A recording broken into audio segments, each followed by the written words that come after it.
This is a world where money has no value. Time is everything. If you want to buy something, you have to give up some of your life in exchange for it. Only then will you be able to buy it. But to live a good life in this world, you also need to have time. Because here, when a person reaches 25 years of age, a year of time starts counting down on their hands. The moment the countdown reaches 0, that person dies. The rich had so much time that they could live 1,000 years. The rich had created a separate world for themselves, where they lived a comfortable life. But on the other hand, the poor people living in Ghetto City worked day and night to earn time for themselves. Otherwise, their lives would end.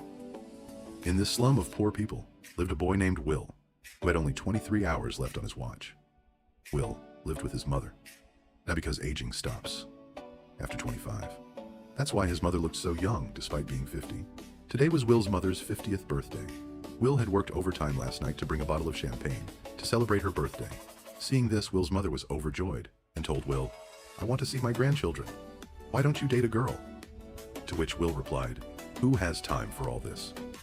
Will's mother told him, "I have to clear the electricity bill and the bank loan by tomorrow.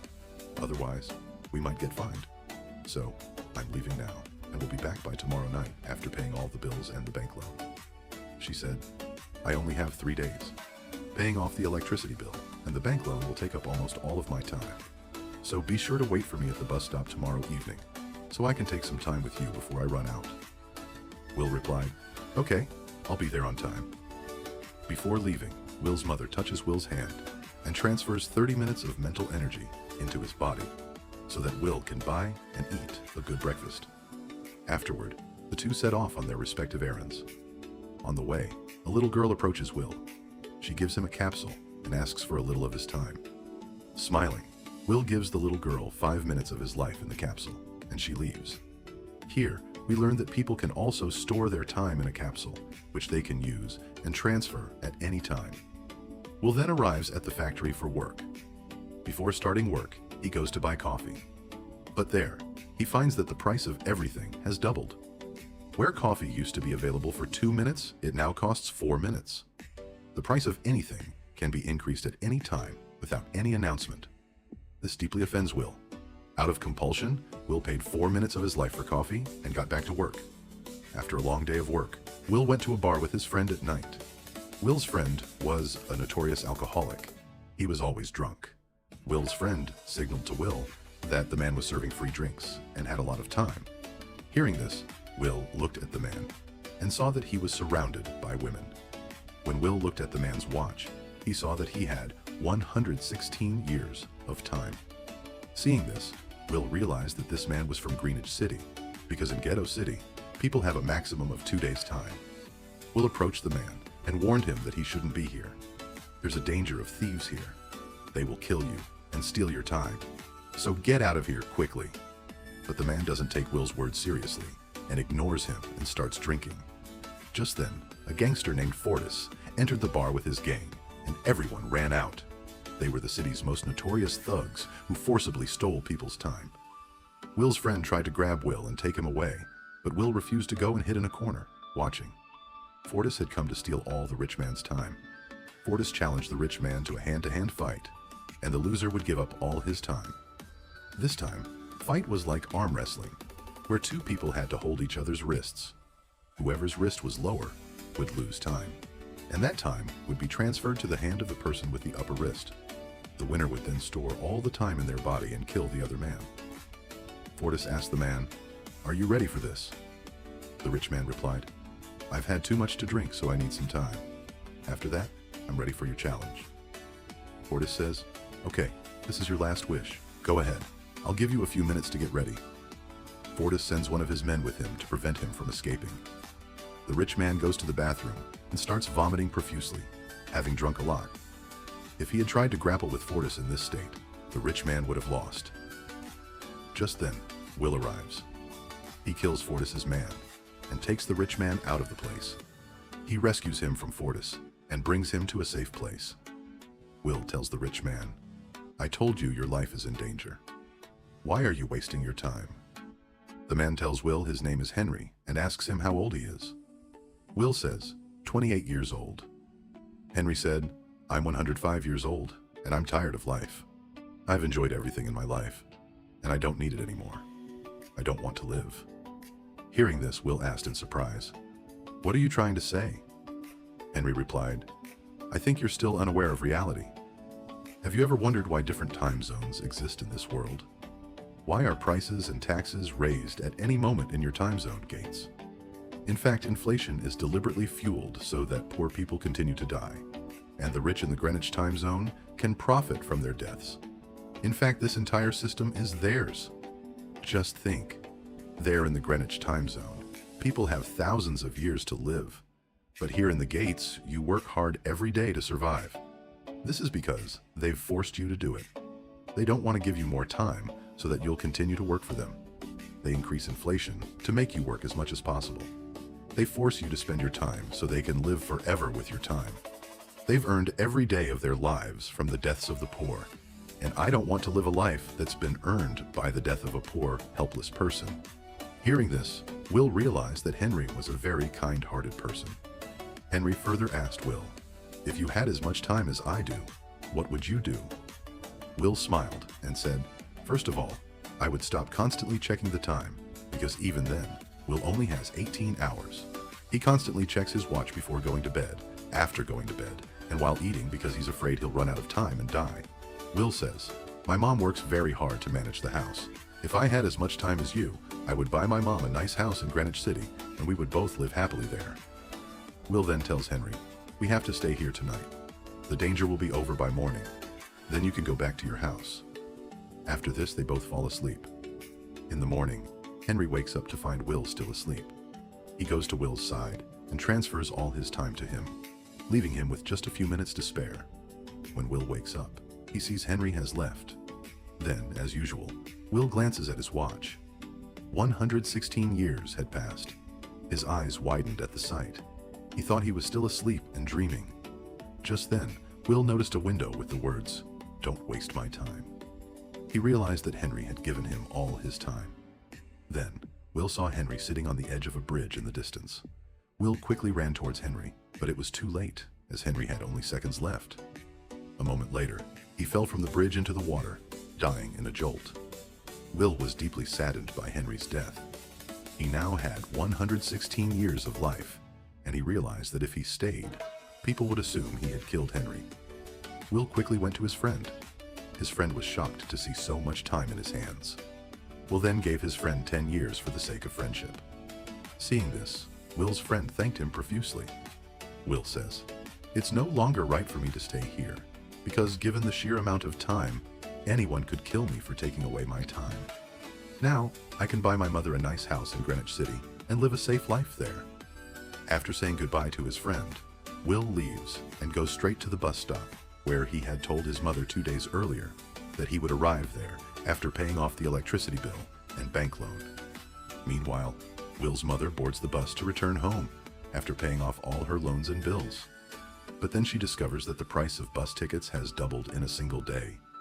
The fare, which used to be for 1 hour, now costs 2 hours. This greatly upsets Will, who only has 1.5 hours left.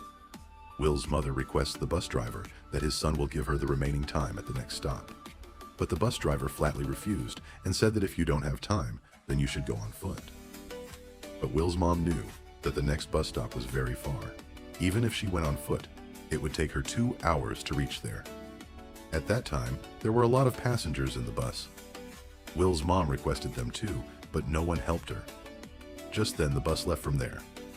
Will's mom, Rachel, did not have much time left, so she started running towards home. On the other hand, Will was waiting for his mom at the bus stop with a bouquet of flowers for her, because today he had to celebrate his mom's birthday. When the bus reached that stop, all the passengers disembarked, but Will's mother was missing. This alarmed Will, and he realized that his mother was in trouble. He immediately ran to find her. Meanwhile, Rachel had only a few minutes left.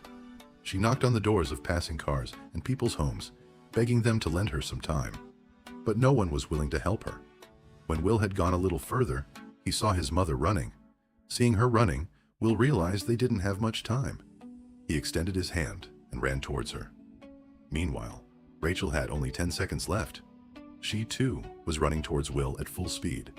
But just as Rachel reached her son, Will's time ran out, and she died.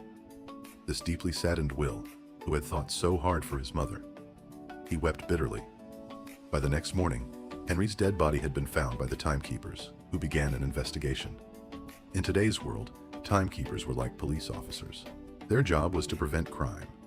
Timekeepers Officer Raymond thoroughly investigated the area, but found no clues. Then, Raymond noticed a CCTV camera installed near the bridge. He headed for the CCTV room to check the footage. Meanwhile, Will realized that the wealthy Greenwich residents were responsible for his mother's death. They had made the residents of the ghetto city dependent on every second. Will set out to Greenwich to seek revenge, and this is where the real story begins. To enter Greenwich City, Will had to spend a year in time, and he arrived. When Will saw the lifestyles of the wealthy, he was left stunned. People there had so much time that they forgot about death. Even the bodyguards of wealthy people had more than 100 years of time. This angers Will, because in the city he came from, people only had 24 hours to live. Will stays at an expensive hotel. While eating, a beautiful woman looks at Will, seemingly attracted to him. Meanwhile, timekeeper Raymond is checking CCTV footage of Henry's death. He spots Will in the footage. Although the camera didn't record Henry falling from the bridge, Will is seen standing near the bridge, which makes Raymond suspicious. Raymond then orders his team to gather information about Will. During their research, the timekeepers discover that a man named Will has spent a lot of time entering Greenwich City. This confirms to Raymond that Will killed Henry. Raymond immediately left for Greenwich with his team. Meanwhile, in Greenwich, Will came across a casino where some wealthy people were playing poker. He joined them. Seeing a newcomer, they laughed at him.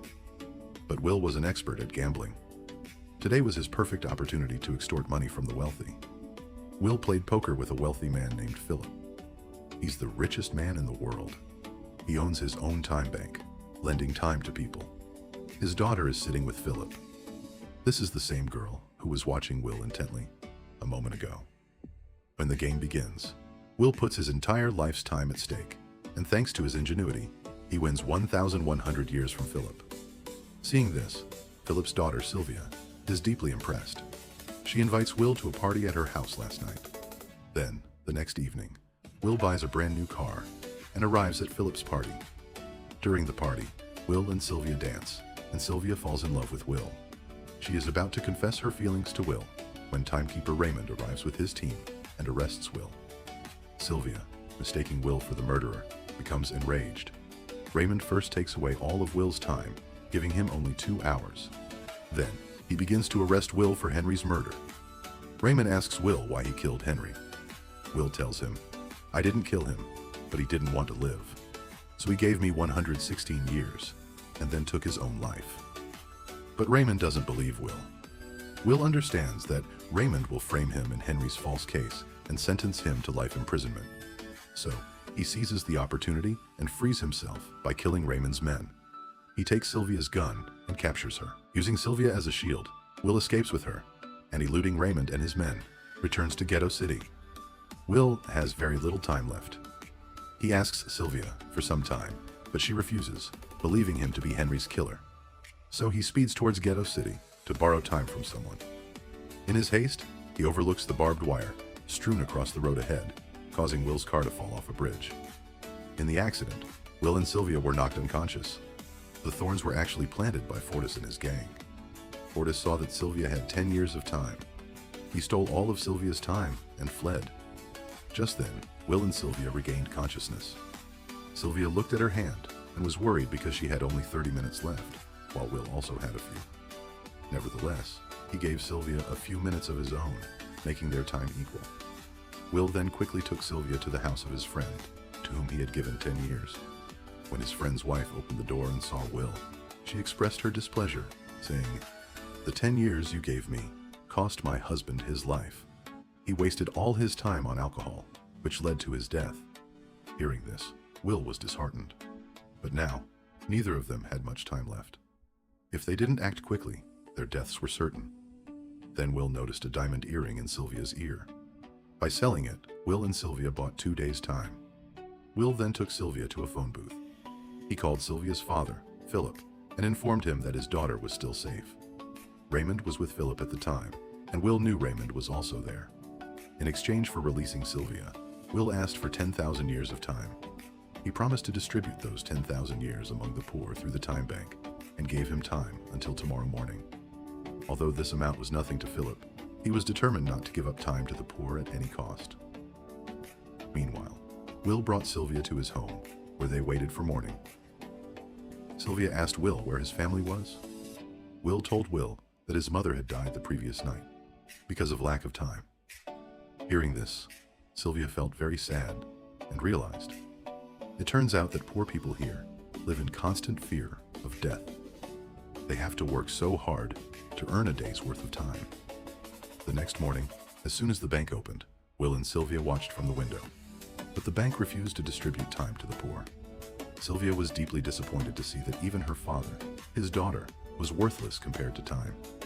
Now Sylvia understood that her father was not just a businessman, but the head of this system. He amassed years of his life by the deaths of poor people. Seeing Sylvia so despondent, Will decided to send her back home. He brought her to a phone booth and asked her to call her father for help. During this time, Will also gave Sylvia a weapon so she could protect herself. While Sylvia was talking to her father on the phone, the timekeeper, Raymond, sneaked in and pointed a gun at Will. Raymond was about to shoot Will, but Sylvia, in panic, shot Raymond. Seeing this, Will panicked and rushed to Raymond. However, the bullet had grazed Raymond's hand. Raymond was bleeding profusely. Will checked Raymond's watch. Raymond only had 2 hours left. Even timekeepers received a day's salary. Will realized that by the time his team reached Raymond, Raymond would have bled to death. So Will gave Raymond 2 hours and left with Raymond's car. By shooting Raymond, Sylvia had also been placed on the crime list. However, Will told Sylvia that she could escape this situation.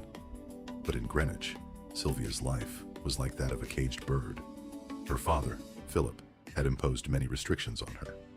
But here, she felt a sense of freedom because she was master of her own will, and Sylvia understood that wrong things were happening to people there. Now she joined Will in securing the rights of the poor.